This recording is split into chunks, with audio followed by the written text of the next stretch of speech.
Oh my gosh! Andito na siya. Hello. Hello. Andito na. Oh. Andito na ang Andito na ang aming iPhone 17 Pro Max. OMG!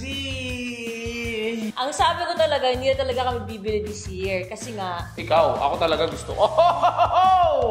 Walang masyadong pinagkaiba. Pero kasi, naloka ko dun sa camera, Si Jowa, ang favorite color talaga niya ay... orange. Kaya, sobrang saya niya. So, from iPhone 15 Pro Max, tomorrow na siya dito sa iPhone 17 Pro Max. Hindi kasi ako nag-16, di ba? Yeah, hindi niya masyadong... Tapos yung 16 ko pang extra phone, sa'yo pa galing. Yes, ayun, kasi hindi ko masyadong malit na phone dahil sa akin ko. At ito naman ang akin. Oh my God. Kasi ito lang yung colors na available. So, ayoko ng orange. Actually, mas mahal to. Ng mga 3,000. Ayaw mo ng orange? Wala lang. Hindi ako parang bright colors masyado. Okay. Tapos, yung sumunod parang titanium kinesh yung ganyan. So, ito. Ito yung sumunod. Mag-unboxing na ba tayo? Siyempre, anong gagawin dito? Wala, di titigan. Okay, game. Sabay tayo. Sabay tayo. Okay, game 1, 2. Pinakamasarap na ganong tunugan eh.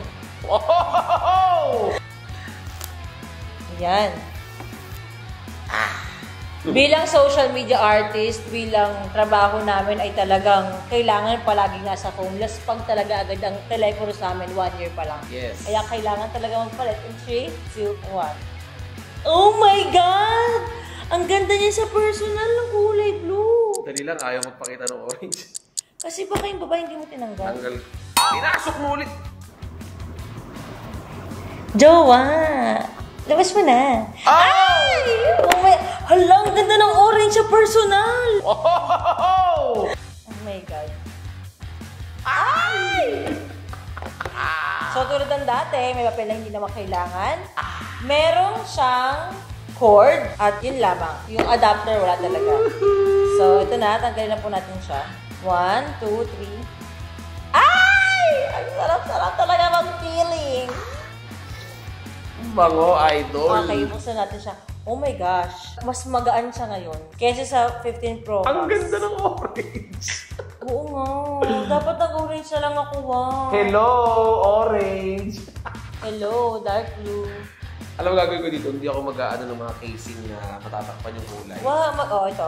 Yan! Yan! Meron tayong transparent. Mag-case tayo agad. Transparent lang, idol. Apple!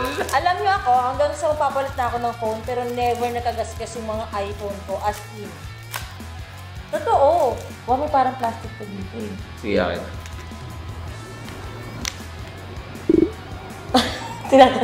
Tinanggal mo din yung akin eh.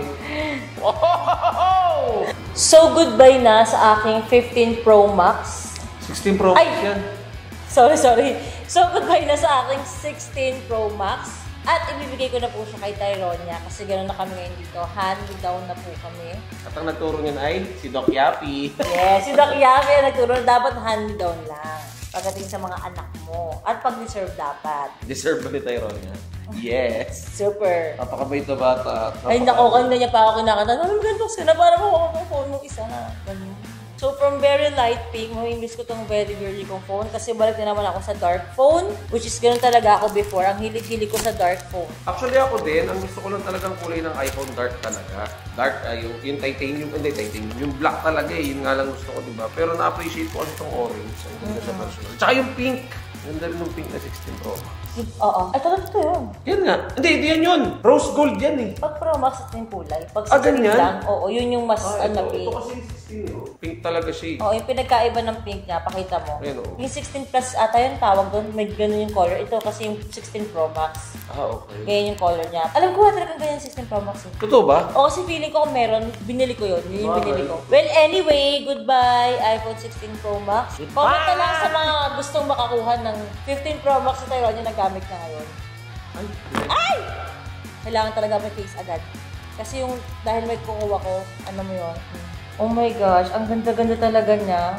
Bibili agad ako ng maraming case. At alam nyo ba, mga besi ko, na dati sapat na sa akin yung 512 gig lang, ganyan-ganyan. Tapos habang tumatagal, hindi na ako nag-video sa phone masyado. Like, laging deleted yung nasa photos ko. Pero na-realize ko na kailangan ko pala talaga ng 1 terabyte. Dahil sa mga apps ko pa lang, sa mga data ko, Diyos ko, ubus na talaga kaagad lahat. What the fuck?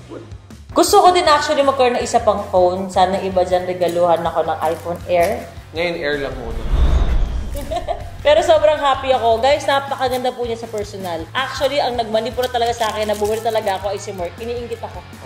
Iniinggit talaga niya ako nasa sa ibang bansa. Ate, ang ganda. Grabe talaga. Liwanag. Well, anyway, yung mga ibang unboxing ko rin kasi talaga is sa phone talaga ako nag-video. Mga pa-TikTok, mga ganyan. Pero again, uulitin ko, ako, hindi na ako masyado nag-video minsan sa phone, lalo pag sa reality, pag biglaan lang, tapos delete agad kapag na-upload na. Pero 1 terabyte talaga ay kailangan ko. Kasi naranasan ko na apps pa lang, nasa 400 gig na agad ako.